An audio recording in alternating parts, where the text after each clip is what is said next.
պատվարժան դատարան այս մասով ընտրական օրենսգիր սահմանադրական օրենքը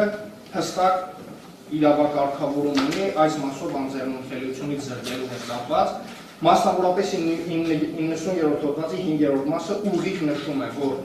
պատգամավորի թեկնածուի բուրդ մինչև պատգամավորի լիազորությունները ստանձնելը ընտրված պատգամավորի նկատմամբ քրեական հետապնդում կարող է հարուցվել միայն կենտրոնական ընտրական հանձնաժողովի համաձայնությամբ, առանց կենտրոնական ընտրական հանձնաժողովի համաձայնությամբ նա չի կարող զրկվել ազատությունից։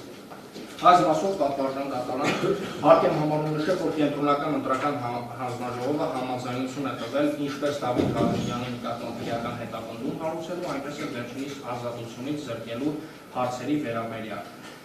Կա պատվարժան դատարանի իրավական դիրքորոշում եւ ես վստահ եմ, որ պաշտպանության կողմը այդ հարցը բարձրացնելու է, մասնավորապես նշելու է, որ սահմանադրական դատարանի 16-19 որոշումը պայմանավորել է ոչ թե պատգամավորի լիազորությունները ստանձնելու, այլ պատգամավորի կարգավիճակ ստանալու հետ։ Սակայն այս մասով պատվարժան դատարան կարևոր է հասկանալ, թե ինչ է նշանակում պատգամավորի կարգավիճակ, այսինքն որն է պատգամավորի կարգավիճակը։ Այս մասով պատվարժան դատարան որպես հակափաստարկ ուղղակի հետևյալ հանգամանքը նշեմ, որ սույն գործող մեղադրյալ Դավիթ Ղազարյանը եւ սույն գործող պաշտպան Արամ Վարդևանյանը նույն կարգավիճակն ունեն։ Այսինքն, եթե պաշտպանության կողմը գտնում է, որ Դավիթ Ղազարյանը ունի պատգամավորի կարգավիճակ, նույնությամբ նաև Արամ Վարդևանյանն ունի պատգամավորի կարգավիճակ եւ հետեւաբար ինչ գործ ունի սույն գործող պաշտպանություն իրականացնի։ Փաստաբանության մասին օրենքը հստակ նշում է, որ փաստաբան եւ պաշտպան չի կարող հանդիսանալ այն անձը եւ նշում է, որ ընտրվել է ընտրողի մարմիններում։ Այսինքն, եթե պարոն Վարդևանյանը ըստ իր մեկնաբանման ունի պատգամավորի կարգավիճակ, հետեւաբար սույն դեպքում ինչ գործ ունի որպես պաշտպանություն իրականացնող փաստաբան։ Այս նկատառումից ելնելով հաշվի առնելով, որ մեղադրանքի կողմի դիրքորոշումը այդպես չէ,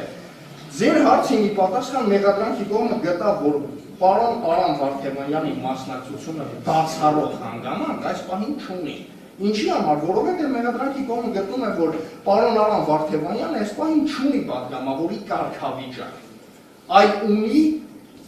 հետևյալ կարգավիճակը, որը սահմանված է ընտրական օրենսգրքով։ Այսինքն, մինչև պատգամավորի լիազորությունները ստանձնելը ընտրված պատգամավորի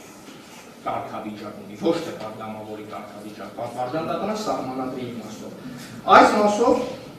պատվարժան դատարան մեղադրանքի կողմը գտնում է, որ մեղադրյալ Դավիթ Ղազարյանը սահմանադրական դատարանի իմաստով պատգամավորի կարգավիճակ ձեռք է բերելու 2026 թվականի օգոստոսի 2-ին։ Ուստի այնուամենայնիվ պատվարժան դատարան հաշվի առնելով, որ դատական նիստեր մինչև այդ չունենք նշանակած, մեղադրանքի կողմը կրկին հարկ է համարում անդրադարձ կատարել մեղադրյալ Դավիթ Ղազարյանի նկատմամբ կիրառվող արդեն խափանման միջոցի իրավաչափության պայմաններին եւ հիմքերին արդեն քրեական դատավորության օրենսգրքի տրամադրության մեջ, այսինքն այն հարցը, որ անհապաղ քննարկման ենթակա է այս պահին եւ ըստ էության այս պահին անազատության մեջ է պահվում օրենսդրությամբ սահմանված, ինչպես նաեւ սահմանադրական դատարանի կարգավորումներին հակառակ տրամաբանության մեջ, մեղադրանքի կողմը չի կիսում այդ կարծիքը եւ գտնում է, որ դա իրավական հիմնավորում չունի։ Պատվարժան դատարան կրկին հիմնավոր կասկածին այդքան խորությամբ անդրադարձ չեմ դատարի, ինչպես հակակոռուպցիոն դատարանը, այնպես էլ վերաքննիչ հակակոռուպցիոն դատարանը հաստատել է մեղադրյալ Դավիթ Ղազարյանի առնչությունը իրեն մեղսագրված արարքին, ինչպես նաև դեպքի համապատասխանությունը քրեական օրենսգրքով նախատեսված հանցակազմի հատկանիշներին։ Մեղադրանքի կողմը գտնում է, որ ըստ էության պատվարժան դատարան հաշվի առնելով, որ օգոստոսի 2-ից մեղադրյալ Դավիթ Ղազարյանը ձեռք է բերելու պատգամավորի կարգավիճակ, ուստի այդ ժամանակից ելնելով է, որ արդեն ազգային ժողովի համաձայնությունն է անհրաժեշտ, այսինքն անձեռնունքելիությունից զրկելու անհրաժեշտություն սահմանադրական դատարանի 16-19 որոշման առկա է լինելու, ուստի այս հիմնավորումներից ելնելով մեղադրանքի կողմը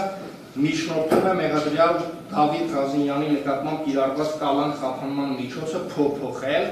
որպես խափանման միջոց կիրառել